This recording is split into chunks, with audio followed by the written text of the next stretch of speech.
Okay, preacher. My wife is a paleontologist, so I can relate to that. Now, you as a class have elected your valedictorian speaker, and it's a great pleasure to now invite Kemi Onabanjos to the stage, please. She sucks. Wow.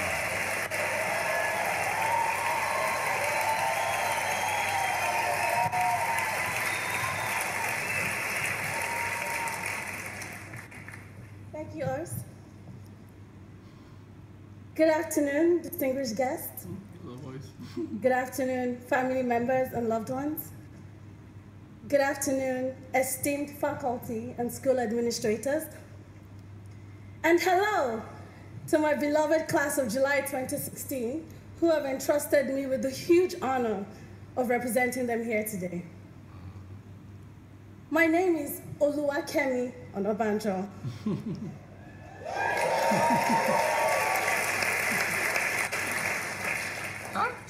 I was born in Nigeria. I was educated in Nigeria, and I spent most of my working years in Nigeria. And from the age of 15, I wanted to leave Nigeria. I wanted access to better doctors who would have been able to treat my asthma properly. I wanted to attend university and not worry about spending extra years in school due to faculty strikes. I wanted to be able to drive my car safely on the road without the fear of potholes deep enough to throw my car off. I wanted to live without the fear of contracting malaria after every mosquito bite, and we have lots of mosquitoes in Nigeria. I wanted to leave, and I had a plan. I was going to be a doctor, the first doctor in my family. I had secured admission in a number of universities in the US to start my pre-med studies, with the hope of returning to Nigeria only as a tourist.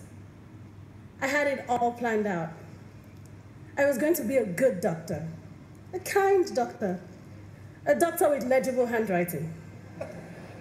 I was going to have a nice little house, complete with a well-groomed lawn, a fuel-efficient hybrid 4x4 pickup, and super-sized Big Macs to my heart's desires. But fate wanted otherwise. My visa application was rejected, and my grand escape plan was foiled. Fast forward 10 years to 2012. No white coats, no scrubs, no stethoscope. My dream of becoming a doctor was now a distant memory. I became a management consultant in Lagos, Southwest Nigeria. And my second assignment was a project aimed at supplying medical kits to clinics across the country. For 2 months, my life was overtaken by medical kits. I was pushing medical kit statistics into Excel and showing medical kit graphs in every PowerPoint presentation. I even started seeing medical kits in my dreams.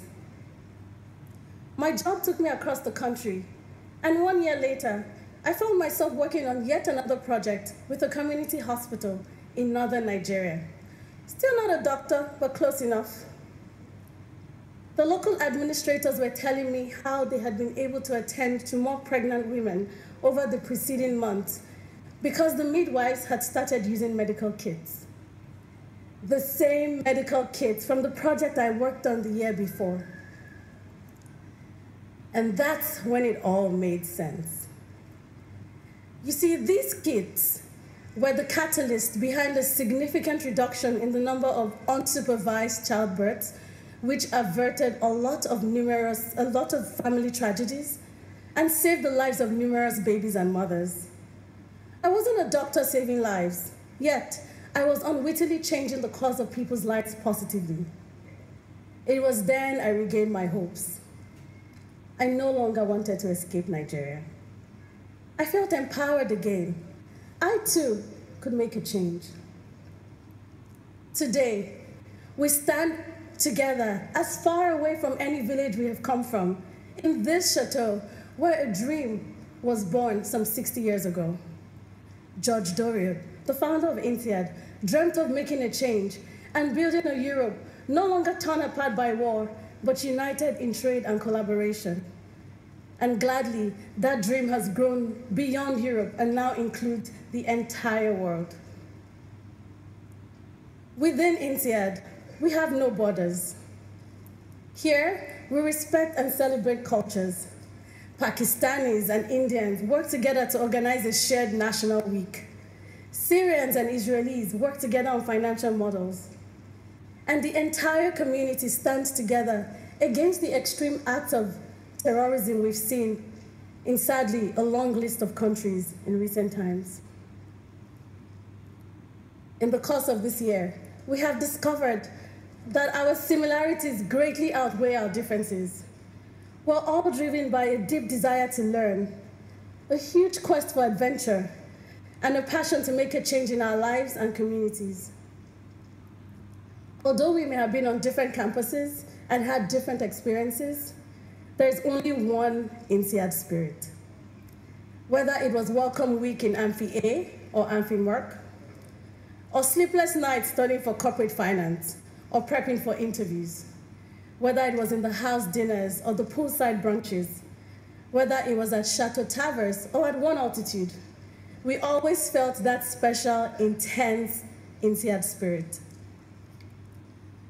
As if the program wasn't intense enough, some of us decided to raise the bar and start families this year.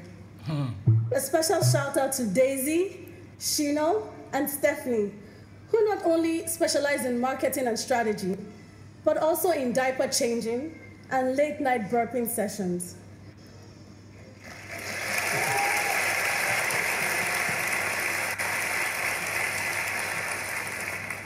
And of course, the MBA dads, as associate producers, deserve a shout out too.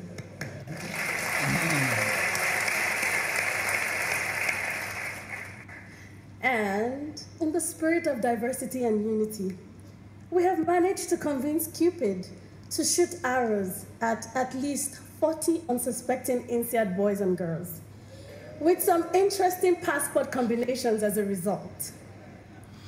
We all will be waiting patiently for the wedding invitations. Hashtag no pressure.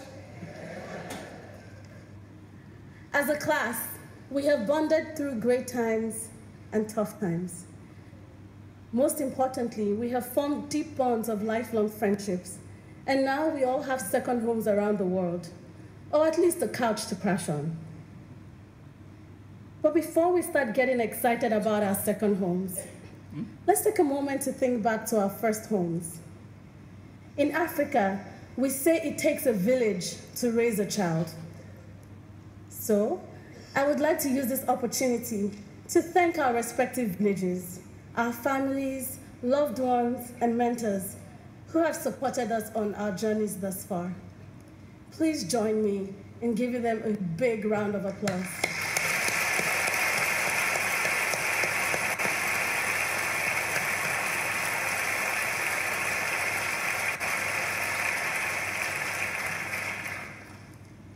Today serves as both an end and a beginning. With everything that has happened in the last 10 months, the scramble to secure new jobs, new homes, and new futures for ourselves, it is easy to lose sight of some important things. Within the next 10 years, many of us will be occupying positions of influence and power, making decisions that affect thousands or even millions of lives. Although it might not seem that way right now.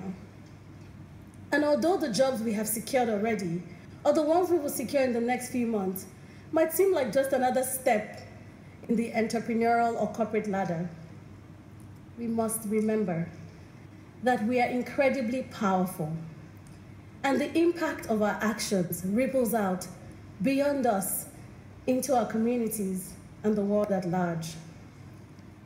This is the realization I came to in that hospital in northern Nigeria, where I witnessed firsthand the impact of my work. And this is what we should constantly remind ourselves of, especially on the days we feel like ordinary paper pushers. We are extremely fortunate.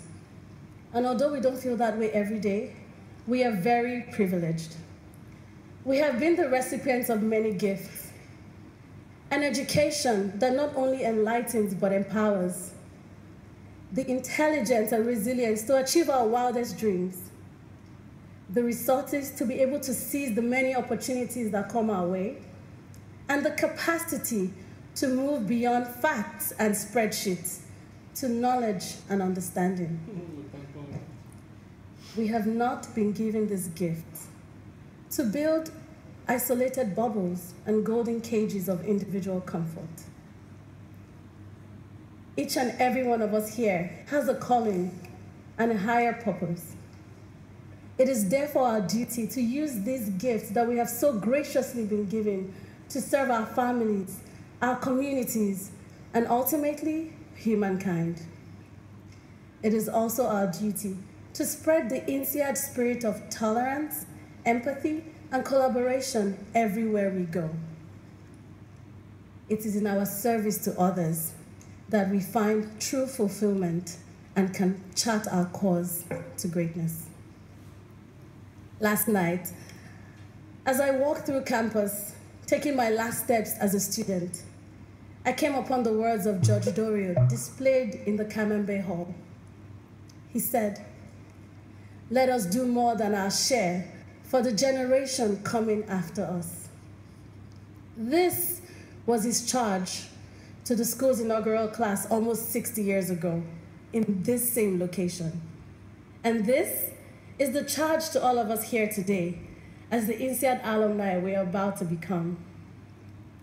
INSEAD class of July 2016. Even as our time as MBA students has now come to an end, let us seize this new beginning, go forth and do great things because the world is waiting for us. Thank you.